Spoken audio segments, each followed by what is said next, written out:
Bom dia a todos. É com muita alegria que nós estamos aqui, nessa manhã agradável. Agradeço a gentileza do nosso companheiro, que fala o que está no coração dele, mas a gente tem que ter cuidado, né? Que de grande a gente não tem nada. Não é? A gente ainda, todos nós que estamos no mundo de expiações e provas, estamos, na verdade, começando a aprender o significado do que é ser um espírito imortal, do que é viver num planeta como o nosso, com uns propósitos de uma vida que faz diferença nos rumos que a gente decide tomar. E eu vou falar um pouco disso hoje, porque esse é um ponto que todos nós temos em comum. Todos nós desejamos ser felizes. Né? Não há nenhuma criatura no mundo que não queira ser feliz. Mas essa palavra felicidade é ainda muito incompreendida por todos nós. A gente não sabe o que é ser feliz. Mas é natural isso, porque como a gente ainda não sentiu a rigor o significado, um pouco de felicidade, então a gente não sabe falar daquilo que a gente não experienciou. A gente sabe falar muito bem dos sofrimentos, das angústias, das dificuldades. E quando a gente lembra, volta lá atrás, 2000 anos atrás, quando Jesus esteve entre nós, a gente, olhando as lições do Evangelho que chega até nós, a gente vê que aquele povo que conviveu com Jesus não era diferente de nós nisso. Porque muitas pessoas se dirigiam a Jesus e perguntavam isso: o que é que eu devo fazer para ser feliz, para ter o reino da eternidade? Porque essa é uma outra coisa curiosa que a gente também pensa. Que a gente, para ser feliz, a gente vai ter que ir para um lugar diferente do nosso. Não é? Porque a gente não vê felicidade à nossa volta, então ela deve estar em outro lugar. E a gente inventou uma série de coisas com a nossa imaginação, e que deve ter algum lugar, um reino, que as pessoas vivam felizes. Então, essa era uma dúvida que todas as pessoas tinham. A gente lê nas lições trazidas pelos evangelistas que um doutor da lei, que tinha conhecimento da cultura da época, né, era um doutor. Hoje a gente olha, fulano é doutor, né? Doutor mesmo, que fez um mestrado, doutorado, está ali titulado. Então ele deve saber muita coisa. E a gente espera que das pessoas que sabem muita coisa, que eles vivam melhor também. E a gente vê que não é bem assim ainda, porque esse título de doutor aqui na Terra significa um pequeno conhecimento ainda diante das coisas que a gente precisa saber. Então, o doutor da lei se aproxima de Jesus e pergunta: Senhor, o que é que eu devo fazer para ter o reino dos céus, para ter o reino da vida eterna? E a vida eterna tem que ser na felicidade, porque se não for na felicidade, ninguém aguenta, né? Então, e Jesus então devolve para ele a pergunta, que sabia que ele era um doutor da lei, ele devia conhecer. E pergunta: o que é que você lê na lei? O que é que a lei diz? O que é que aquilo que você aprendeu até agora te ajuda a você responder essa pergunta que você está fazendo? E ele então define uma palavra, uma frase que era do conhecimento das pessoas. Amar a Deus sobre todas as coisas com toda a força da sua alma, com toda a força do seu espírito. E igualmente amar o próximo como a si mesmo. Então essa colocação que ele faz para Jesus, né, Jesus aceita claramente, fala assim, então, faz isso. Esse é o grande problema, né? Fazer isso. O que é amar a Deus? Com toda a força da nossa realidade. E o que é amar o próximo como a si mesmo? Então ele não sabia isso, por isso que não fazia. Apesar de conhecer a teoria, fazer isso é uma coisa difícil. Eu acho que todos nós temos essa dificuldade igualmente. A gente vê em outra situação que um homem rico, que tinha todos os bens, tinha vida feliz, né? Do ponto de vista da vida material, não lhe faltava nada. Mas ele também, angustiado com as suas dificuldades, eu acho que eu posso ligar isso aqui, desligar isso aqui, assim eu fico livre. Tá bom? Está muito alto, né? Deixa eu abaixar um pouquinho. Pronto. Melhorou. Já? Já. Tá bom? Vocês estão ouvindo bem? Então, era uma pessoa considerada pelas outras como uma pessoa que deveria ser feliz, porque ele tinha tudo. Era uma pessoa rica. Não lhe faltava nada. Então, ele se aproxima também de Jesus com a mesma aflição interna. Senhor, o que devo fazer para ter o reino dos céus, para ter a vida eterna? E Jesus, então, ao invés de perguntar para ele, responde, porque ele, quando falava com o doutor da lei, sabia que o doutor da lei conhecia a resposta. Mas ali era um homem rico, era um homem que provavelmente não precisaria ter o conhecimento da tradição do povo hebreu, né, da tradição hebraico-judaica na época de Jesus. Então Jesus declina para ele os mandamentos que estavam ali, escrito por Moisés, né? Amar a Deus, amar o próximo, honrar pai e mãe, né? Não roubar, não matar, aquilo que a gente aprendeu, todos nós de alguma maneira já ouviu isso. E aí ele então olha para Jesus e diz, mas isso eu faço desde a minha juventude. Quer dizer, apesar dele entender isso, e ele achava que fazia, ele não se sentia feliz. Por isso ele pergunta a Jesus. E aí Jesus então dá uma resposta inusitada para ele. Diz assim, então se queres a perfeição, vai, vende tudo que tem, distribua aos que não têm. Mas não fica nisso, vem agora e segue-me. Então Jesus dá uns ingredientes diferentes daquele que ele falou para o doutor da lei. Porque está recomendando para o homem rico que a felicidade não dependia daquelas coisas que ele tinha.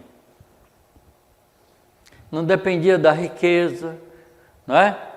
E não dependia daquela interpretação superficial que a gente faz dos mandamentos. E recomenda, então, que ele se desapegue das coisas materiais e siga a vida de Jesus. Siga Jesus fazendo como ele fazia. E aí a gente, quando conhece a figura de Jesus e a situação dele no mundo, a gente fica impressionado, porque Jesus não tinha nada. Ele ficava, quando ele sai da casa da mãe para começar a ensinar as coisas espirituais, ele não tem sequer um lugar para ficar, ele fica na casa dos discípulos. Dormia na casa de Pedro, comia comida que os discípulos ali, não é, na pesca, arranjava. E Jesus devia ter uma vida frugal, porque ele não tinha necessidade das coisas da vida material, porque já era um espírito superior, um espírito angelical. Então Jesus convida ele para buscar esse tipo de ação, buscar um valor que não é comum a gente observar na vida terrena. É diferente. E a gente estudando o Evangelho, a gente vê que Jesus fala isso em outras circunstâncias. Uma vez ele disse isso, que é uma coisa muito forte, não é? Dizendo que a felicidade não é deste mundo. Então, por que nós estamos neste mundo querendo a felicidade? Será que quando Jesus disse que a felicidade não é deste mundo, ele quis dizer também que a felicidade não existe aqui? É claro que não é isso. Porque aqui na Terra não é diferente de outros pontos do universo, porque tudo é criação divina. Se a gente não puder ser feliz aqui, não pode ser feliz em lugar nenhum. Porque não é o lugar que faz a felicidade. Então, quando Jesus diz que a felicidade não é deste mundo, ele está falando a mesma coisa que ele falou para o moço rico. A felicidade na terra não é conquistada pelos bens da vida terrena. E quando ele diz para o doutor da lei, vai fazer isto, ele está dizendo que o segredo está em aprender a amar a Deus sobre todas as coisas e amar o próximo, como a gente deve amar a si próprio. Então, a primeira pergunta que a gente tem que fazer é essa: será que eu me amo? O que é amar a mim mesmo? Então, são perguntas que faz parte da nossa vida. Às vezes a gente não quer pensar muito nisso, porque a gente acha que vai dar um nó na cabeça da gente, né? Mas não vai dar nó nenhum. A gente tem que pensar nisso. Porque a gente tem que achar a solução. Mas todos esses ingredientes que a gente extrai do Evangelho, não é? Já tinha sido dito por Jesus antes. Porque uma das primeiras coisas que Jesus faz, depois que ele começa a ficar conhecido na Galileia, porque ele começa a curar pessoas, começa a ensinar ali à beira do lago de Genezaré, o lago de Cafarnaum, é o mesmo lago, tinha vários nomes, dependia da cidadezinha que estava ali próxima. Mas tem um momento que Jesus, então, já tinha muitas pessoas interessadas naquilo que ele estava fazendo, e ele então sai de Cafarnaum, se dirige ao pé das montanhas, porque aquela região tem uma cadeia de montanhas, são baixas. A Palestina não tem montanha alta. E encosta no pé de uma daquelas montanhas, as pessoas se ajuntam à volta dele, cerca de 5.000 pessoas, imagina. A gente pode imaginar isso. A gente vai num desses shows aí de artista, tem mais gente do que isso, né? Ontem eu estava vendo, minha filha estava lá em São Paulo assistindo o show do Gilberto Gil, né? O teatro, o estádio estava cheio de gente. Então, 5.000 pessoas naquela época era muita gente, porque as vilas todas que tinha ali à volta eram todas vilas pequenas. A gente acha que Cafarnaum era uma cidade grande, não, era vila de pescadores. Aquelas cidades todas ali à volta eram todas cidades pequenas. A Palestina não era muito povoada como a gente imagina. E Jerusalém, que era a cidade maior, tinha da ordem de 20.000 pessoas que viviam lá. E chegava a ter 1 milhão de pessoas no dia das festas, porque vinha gente de todo lugar. Eu conheci uma cidade na Espanha, na Galícia, que é assim, a cidade tem 91.000 habitantes, mas passa pela cidade durante o ano 2 milhões de pessoas. É Santiago de Compostela por causa daquele caminho que as pessoas fazem peregrinando. Então está cheio de gente entrando e saindo.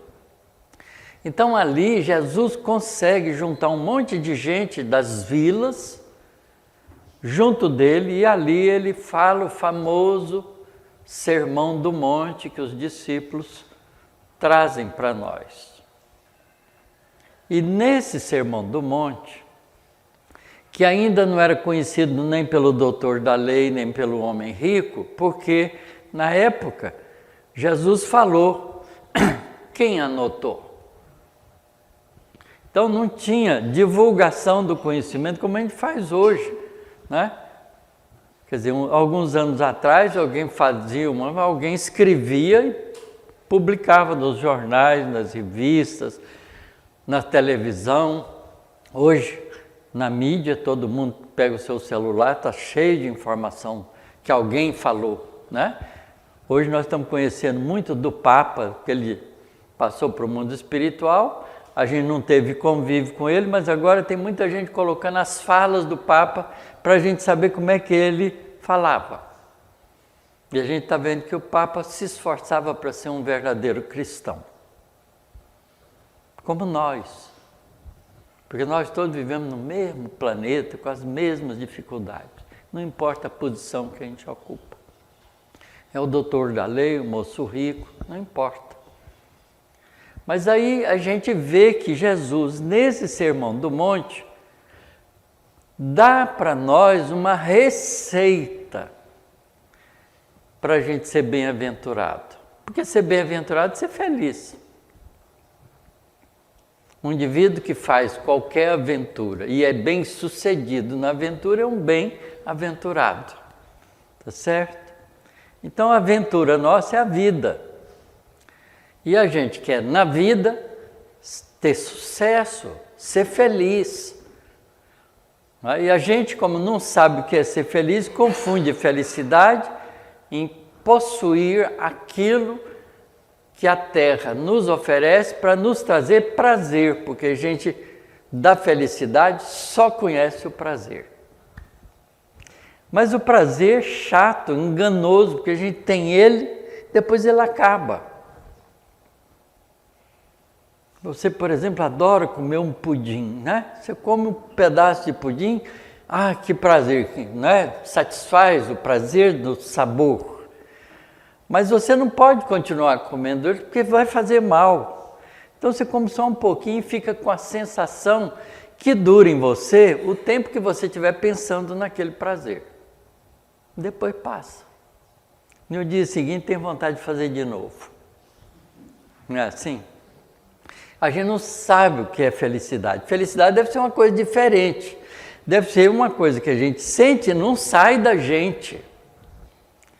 Né? Ser bem-aventurado é ser feliz. E aí Jesus dá uma receita com as bem-aventuranças, que a gente não presta atenção porque parece que as bem-aventuranças é uma promessa. E não é uma promessa. Bem-aventurança é um programa para conquistarmos a felicidade. E a gente vai ver nesses ensinamentos de Jesus que não tem posse das coisas materiais na bem-aventurança. Ele começa dizendo ao contrário até: bem-aventurados pobres de espírito. O que é pobre de espírito?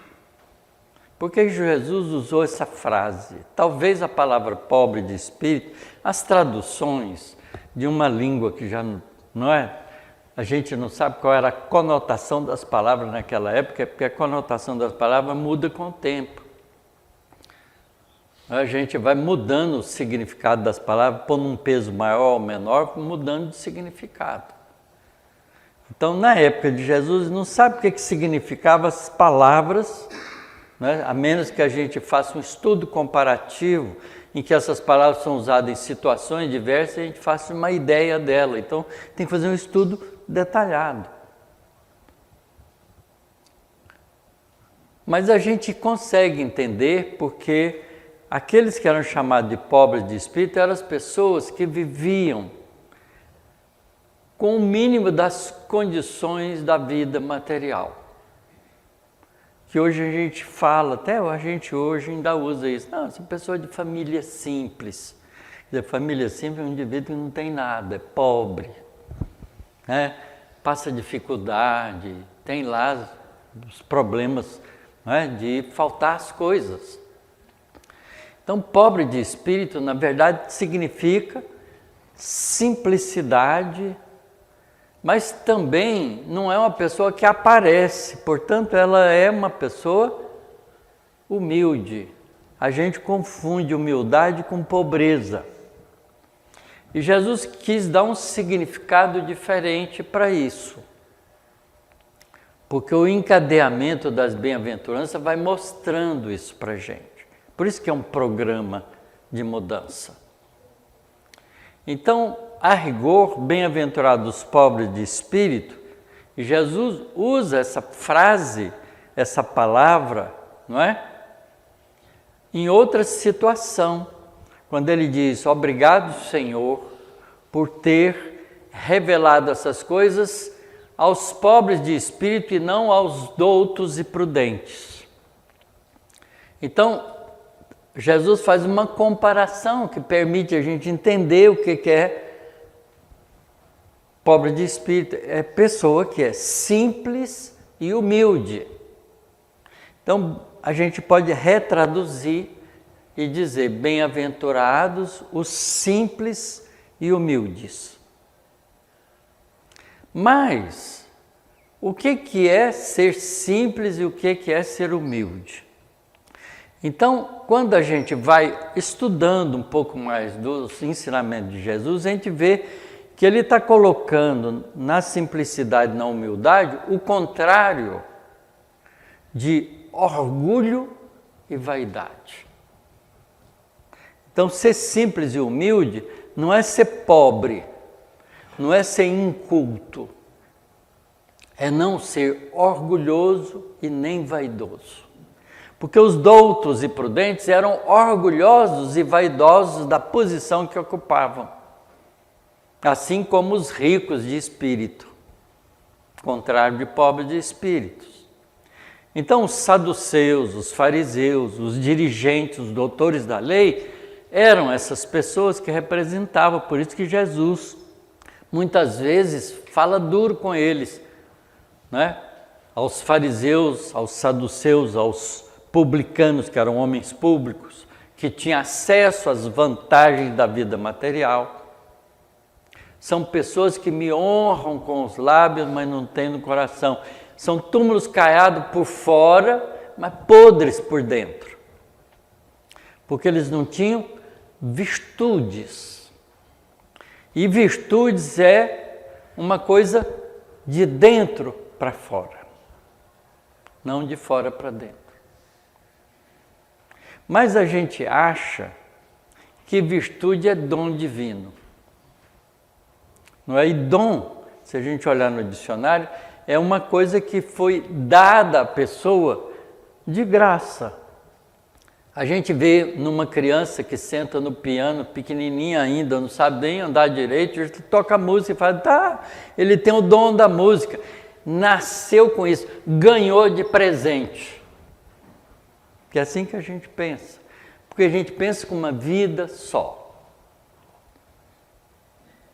A gente não percebe que aquela vantagem que aquela criança mostra sobre as outras foi uma conquista dela em tempos atrás. A gente acha que foi Deus que deu um dom para ela e não deu para as outras. Então Deus é injusto.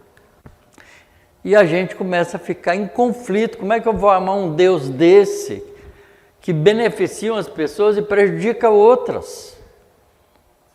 Porque do mesmo jeito que nasce uma pessoa com essa facilidade, tem outros que nascem sem mão. Não, se quiser, nem pode tocar um piano, porque não tem mão para isso.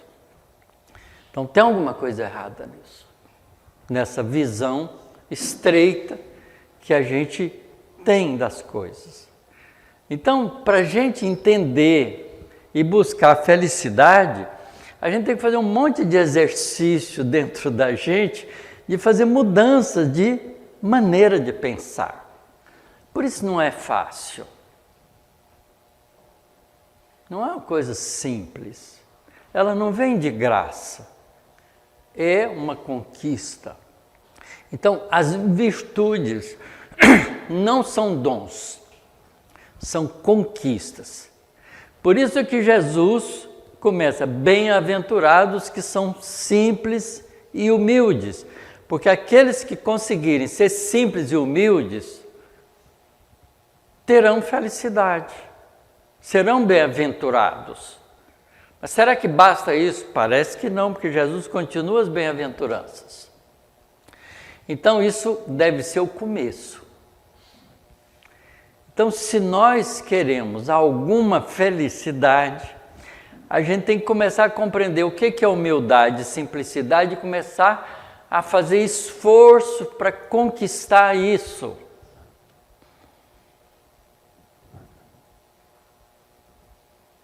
Agora, conquistar a humildade não é uma coisa trivial, porque significa não ser orgulhoso. E a gente é orgulhoso. A gente não quer parecer aos olhos das pessoas perdedor. Não é?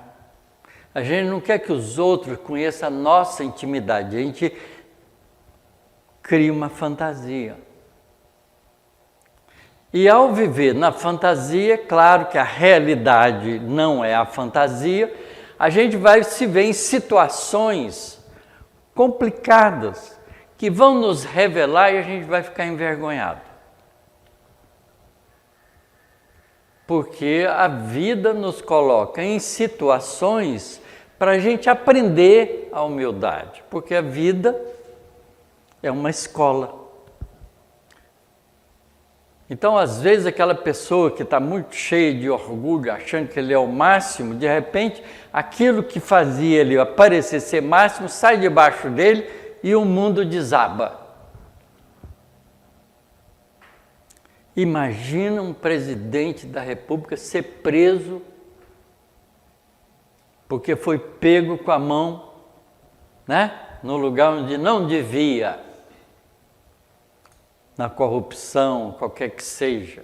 Nós estamos vendo isso no cotidiano das nossas vidas. É um presidente, é outro, é um deputado, é um senador, é um homem importante que achava que estava acima de tudo, cheio de orgulho da sua posição, e a vida, de alguma maneira, através de mecanismos diversos que a gente não tem controle, passa uma rasteira e o sujeito desaba. Olha o Fernando Collor sendo preso. E às vezes a gente fala assim, está preso tarde demais, já devia ter sido preso antes. Porque a primeira coisa que ele fez foi tomar o dinheiro do povo. Coisa que não acontece em lugar nenhum, acontece no Brasil. Na verdade, acontece em todos os lugares de outra forma. Porque o ser humano é o mesmo em qualquer país, qualquer lugar. Se vocês assistirem essas séries que a gente tem aí nos cinemas, né, na televisão, vocês vão ver que todos os filmes mostram corrupção no lugar. Pode ser nórdico, pode ser coreano, pode ser japonês, pode ser chinês, qualquer que seja. Na França, na Itália, na Espanha, mesma coisa. Estados Unidos, é igual, porque o ser humano é o mesmo em qualquer lugar. É o mesmo teatro, só muda os personagens. Então, ser simples e humilde é o primeiro degrau da escada que a gente tem que aprender a subir para a gente começar a vislumbrar o que é ser feliz. Quando Jesus diz para o moço rico, vem e me segue, ele está dizendo isso, vem e se torne como eu sou. Porque Jesus já tinha essas conquistas. Tanto é que ele não tinha nada. Foi injustiçado. Não reclamou em nenhum momento. Não deixou de amar a gente, mesmo a gente torturando ele. Para o mundo, ele é um perdedor. Jesus é um grande perdedor para o mundo. Foi humilhado publicamente, sendo crucificado no meio de 2 ladrões.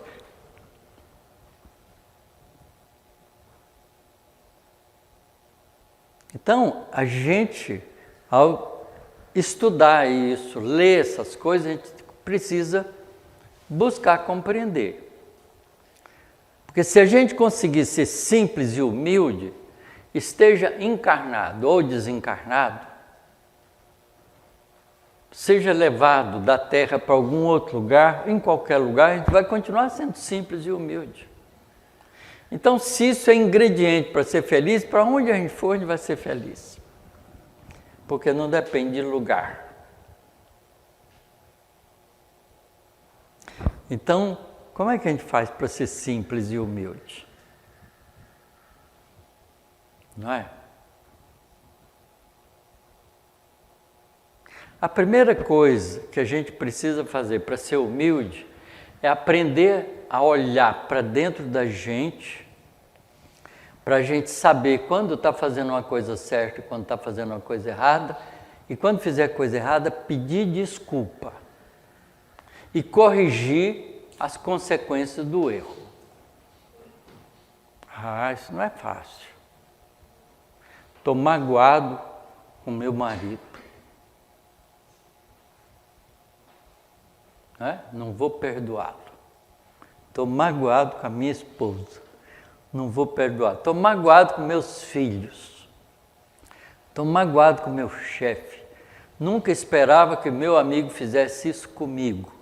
Então a gente vai colocando coisas que mostram que a gente está dentro da gente sendo orgulhoso, sendo vaidoso, porque a gente não é capaz de olhar o outro como uma pessoa que cometeu um erro, mas que a gente também podia ter cometido. Será que eu não disparei a conduta dele em relação a mim e fiquei magoado? Então, se a gente não aprender a pedir desculpas e a desculpar,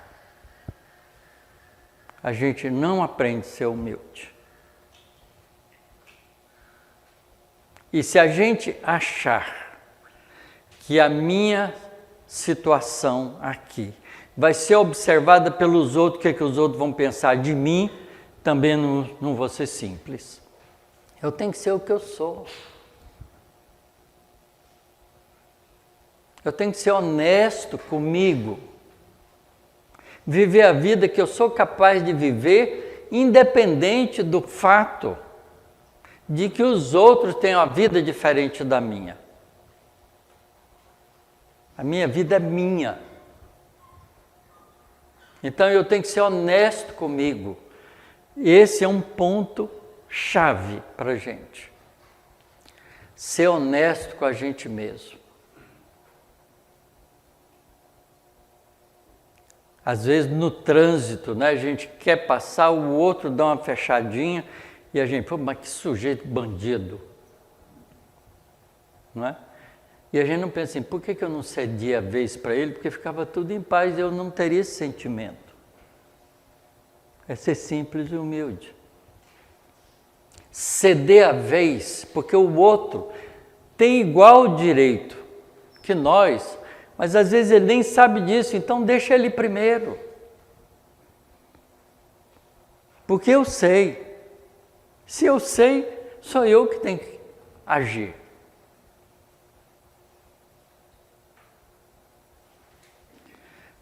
São conceitos do nosso cotidiano da vida. Eu estou fazendo aqui com vocês conjecturas que todos nós fazemos no dia a dia.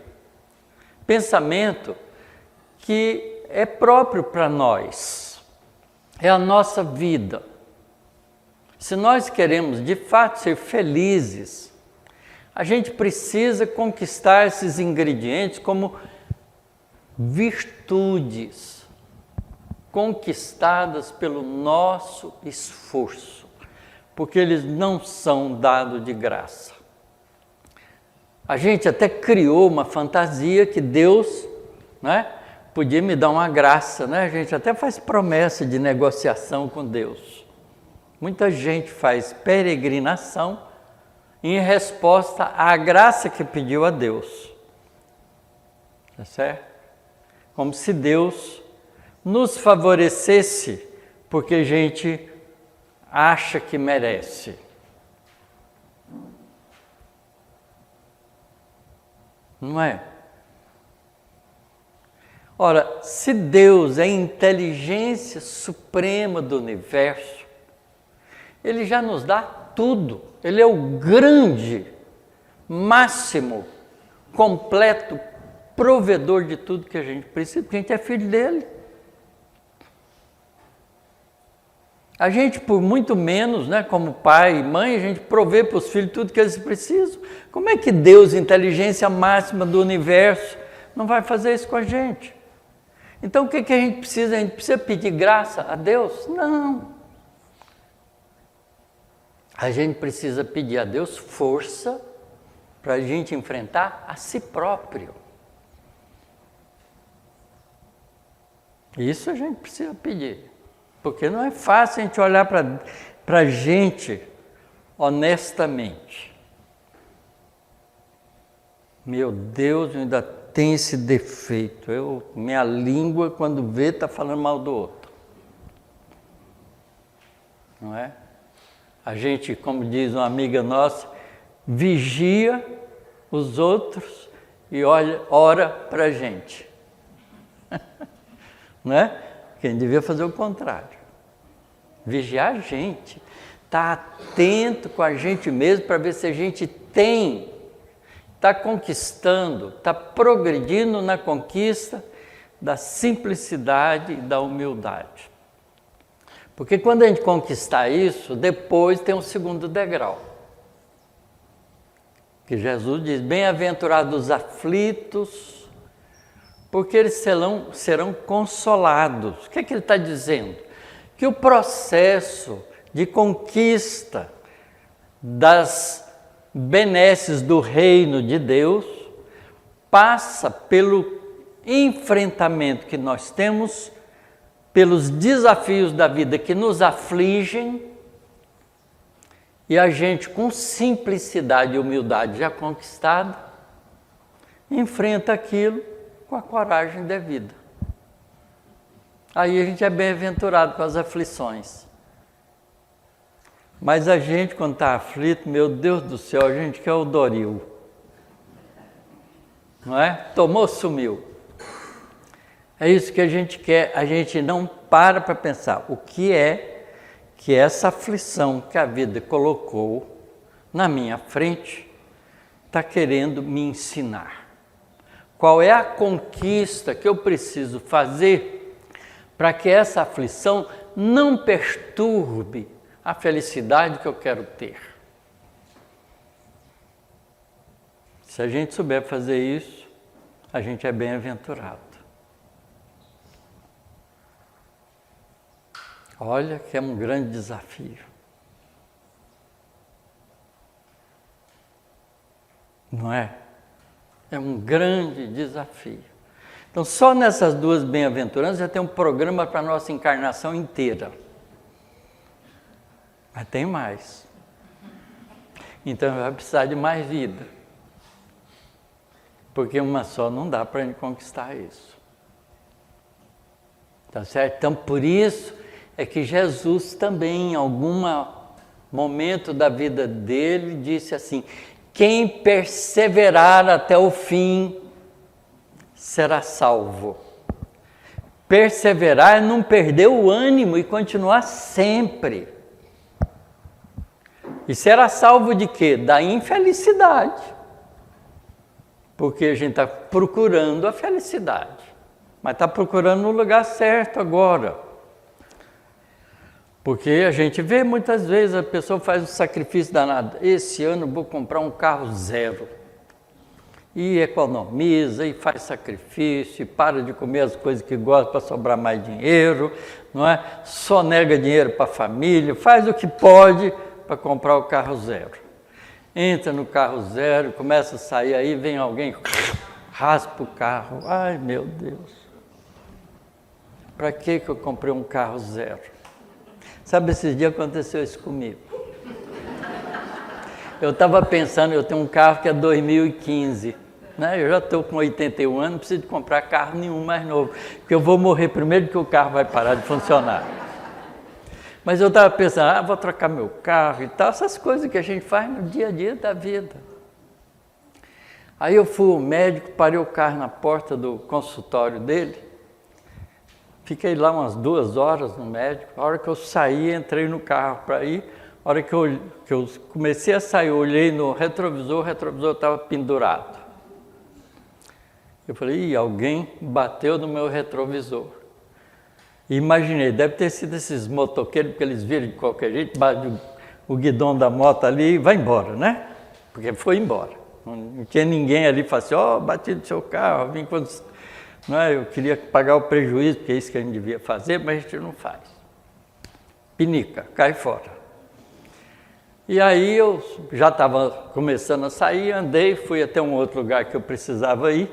Lá eu estacionei e fui olhar e consegui pôr o retrovisor no lugar. Foi só, desmontou ele, não quebrou. Mas não prestei atenção em outra coisa. No final do dia, que eu fui fazer um pilates, a hora que eu saí do pilates para ir embora, a professora saiu junto comigo e falou, seu carro está todo riscado ali do lado. E eu fui lá olhar realmente, foi um carro maior, não foi moto, que passou e raspou o carro.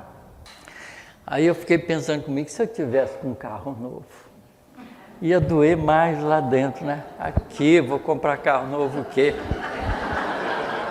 Vou usar esse dinheiro para outra coisa, não é?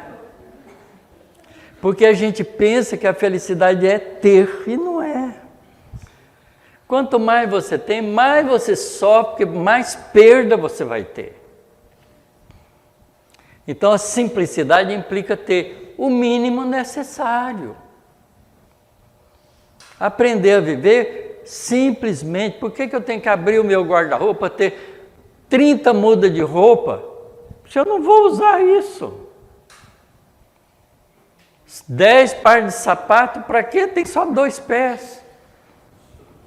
Não é? Mas a gente fica feliz de ir na loja, ver um sapato novo, compra. E depois não arranja nem tempo para usar. A gente ainda não entendeu que a felicidade não é prazer. Porque a compra do sapato é um prazer de momento. Mas ele não tem significado nenhum, porque ele depois cria uma pendência. Quando a minha esposa desencarnou, ela gostava de comprar, né? Não é crítica, é uma análise, tá bom? Porque eu adoro minha esposa, ela está lá no mundo espiritual, está bem, eu ainda vou encontrar com ela, não tem problema nenhum, mas eu tive que esvaziar 200 cabides.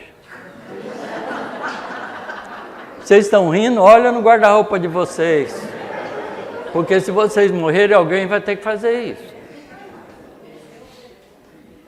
E a gente pensa que é feliz. Depois não arranja tempo para usar aquela roupa.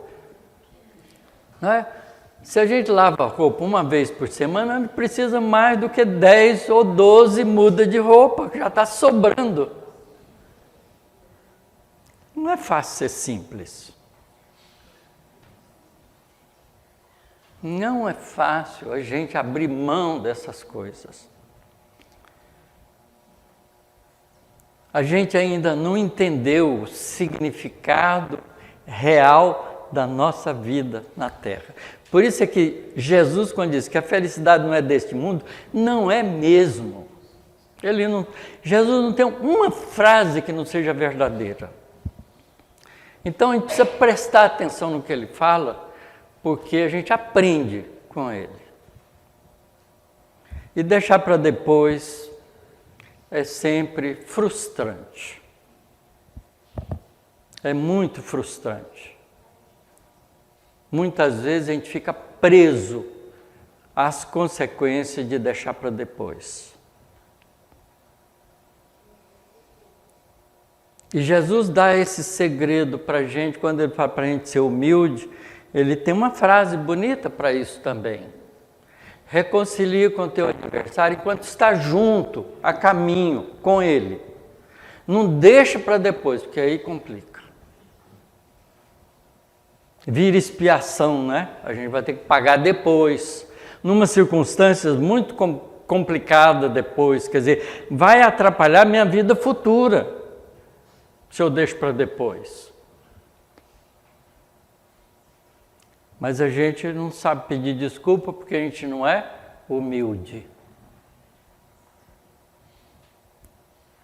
Não é simples. Conquistar simplicidade e humildade. E ser capaz de olhar as aflições da vida como um desafio de crescimento espiritual, já é um programa intenso que vai ocupar nossa vida inteira e a gente vai sair devendo ainda, porque não vai conquistar isso tão rápido. Tem 62 anos que eu sou espírita. Eu me tornei espírita com 18 anos de idade. Estou com 81 anos. Certo? E eu estou fazendo esse esforço desde essa época. Porque eu comecei a estudar a doutrina espírita, comecei pelo Evangelho segundo o Espiritismo. Se vocês olharem o Evangelho segundo o Espiritismo, todas as bem-aventuranças praticamente estão lá. É cada capítulo que Kardec colocou e ajudou a gente. Né? Começa com o bem-aventurado dos aflitos.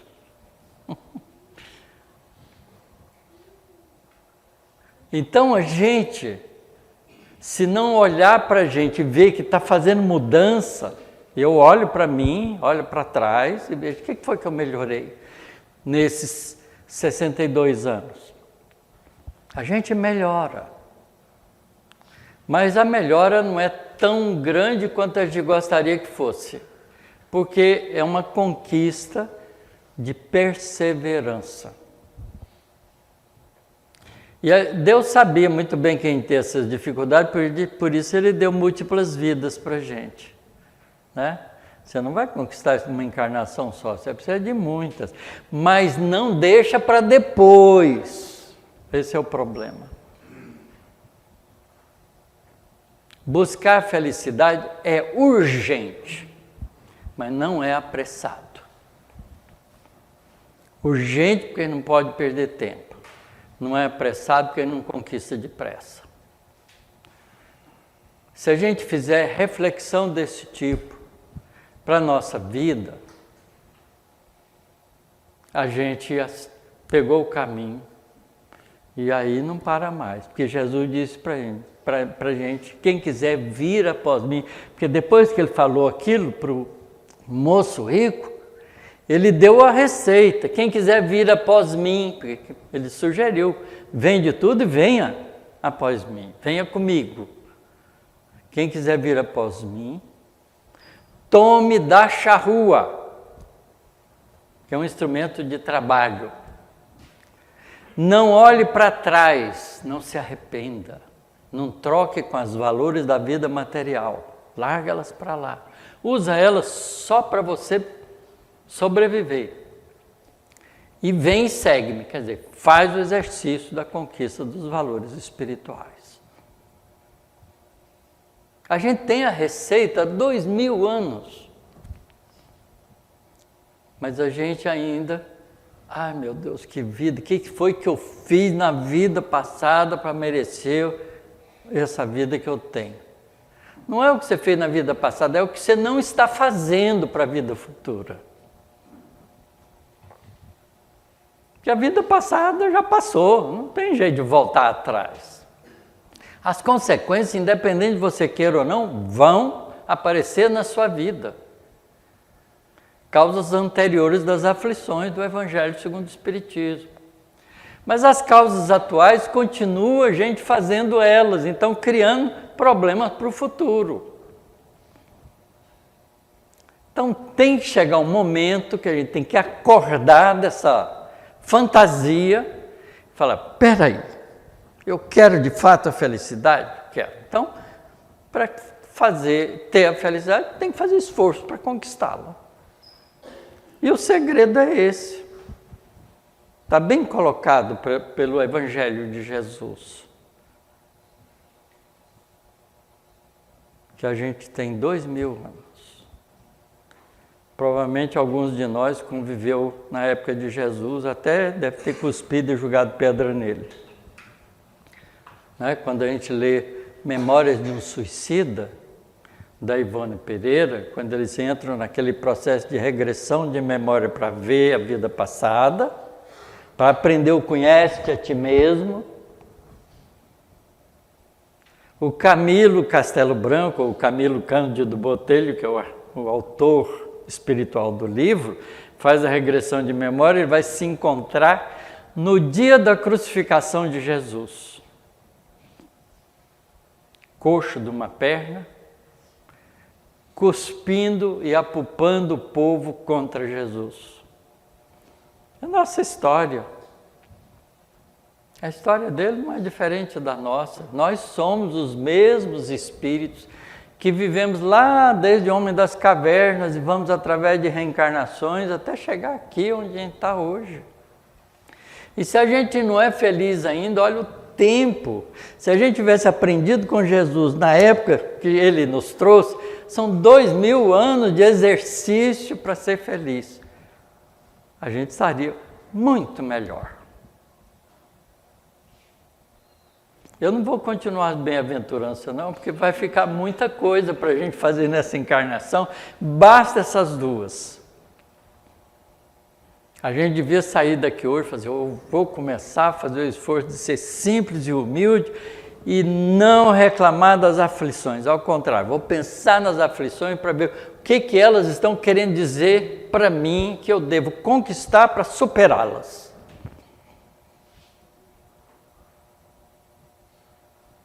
Se eu conseguir isso, na próxima encarnação eu vou fazer as outras bem-aventuranças.